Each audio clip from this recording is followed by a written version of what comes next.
All right, hello and welcome to our crash course video on scaling. We are going to start today with my sketch, which is a bird's eye sketch of my living room. So looking from up above my living room down at this room. It is possible that you are starting from a sketch as well, or when you're making your scale model that you are looking at whatever you are trying to scale in real life. But the idea is that right now my sketch has a lot of measurements of the real world, or the thing that you have is actually a real life measurement. And what we're going to do is we're going to try to represent the real world measurements on paper with proportionality. That's the goal.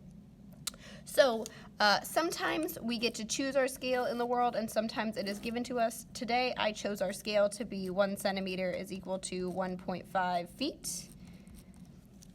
So that is set for us for the day. So that is the scale that we're going to use, which means that when I draw my new thing, 1 centimeter on my new paper is going to represent 1.5 feet in the real world.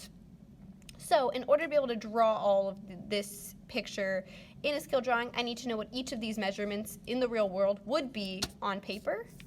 And we're going to do that by using our scale. So right now we know that 1 centimeter is equal to 1.5 feet.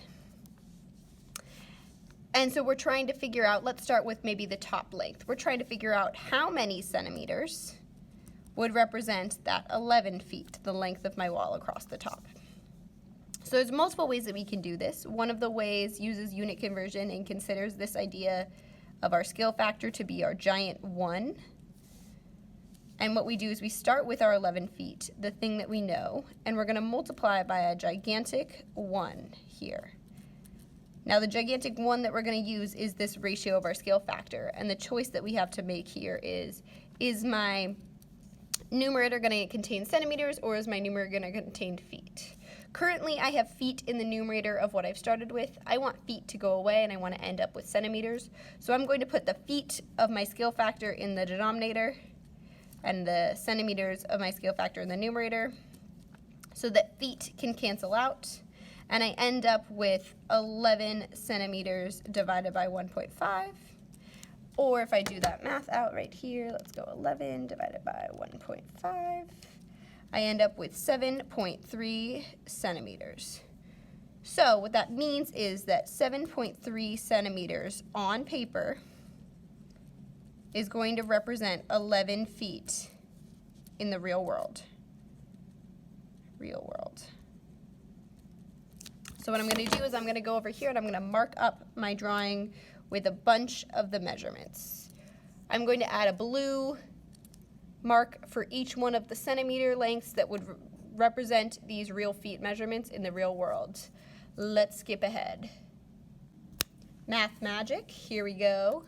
All of our real world measurements that were here before have now been written with their equivalent scaled measurements that will go on our paper. So what I'm going to do now is this. I'm going to take all of our new scaled measurements and I'm going to draw each of these to create my new scale. So I'm going to leave this reference paper off to the side of my sketch that's now been annotated, and I'm going to create a scale drawing.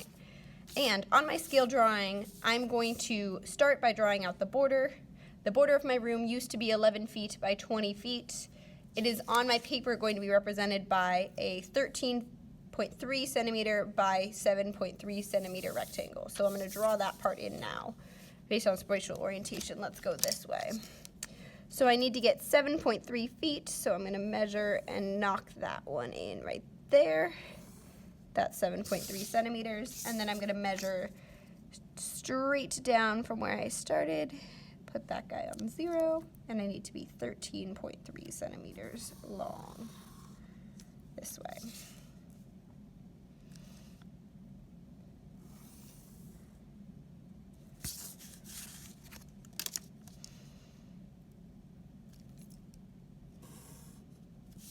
All right, so already we can see the difference in proportionality of these two rooms. This one looks like almost a square. It's a sketch, so it doesn't have to be great, but in this drawing, we can tell that my living room is really long and skinny, so it's much, much narrower than it is long.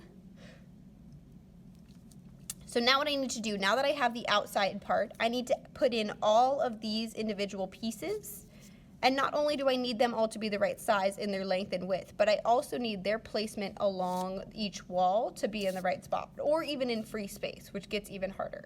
So let's first start by placing that couch. I know that my couch needs to go 4.3 centimeters from where the wall starts to where the wall ends. And I know that it needs to go 2 centimeters down away from this top wall. So what I'm going to do is this.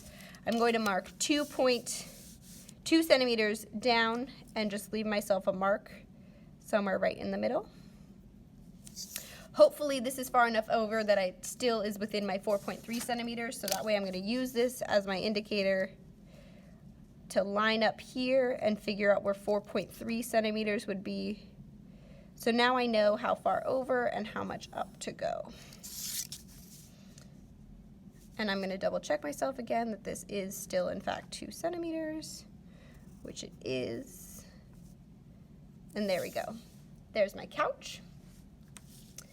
So now from my couch, I know that my coffee table is 1.8 feet down, which is now 1.2 centimeters. So I'm going to go 1.2 centimeters away from my couch. And I know that its left corner happens 3 centimeters away from the wall. So I'm going to measure 3 centimeters away from the wall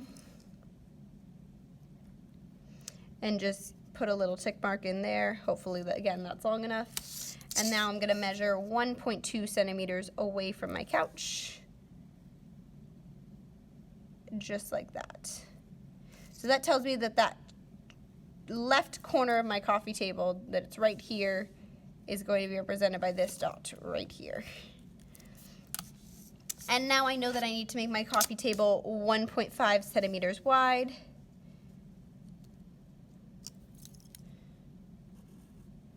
And 1 centimeter long.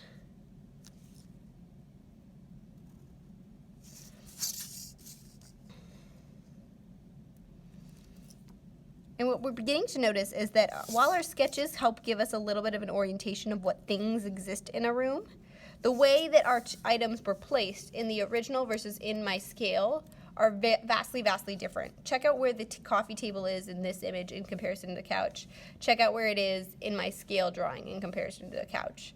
Neither of these things are wrong. This one is an estimate, but here's what it looks like with laser accuracy. And the reason we would care about laser accuracy is now I could figure out exactly what things would fit. Could a person in a wheelchair roll through here? Could I put in an extra chair in this space? All of those questions that I have can be answered with a scale drawing, but could not with just my sketch.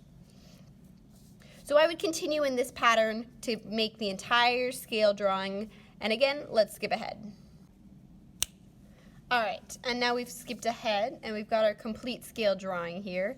And now we can see again just how vastly different this image is to my original sketch. We can see the layout and orientation of the room, and that likely I am not the world's best interior designer based on how I have the couches and the walkway there and then awkward spaces elsewhere.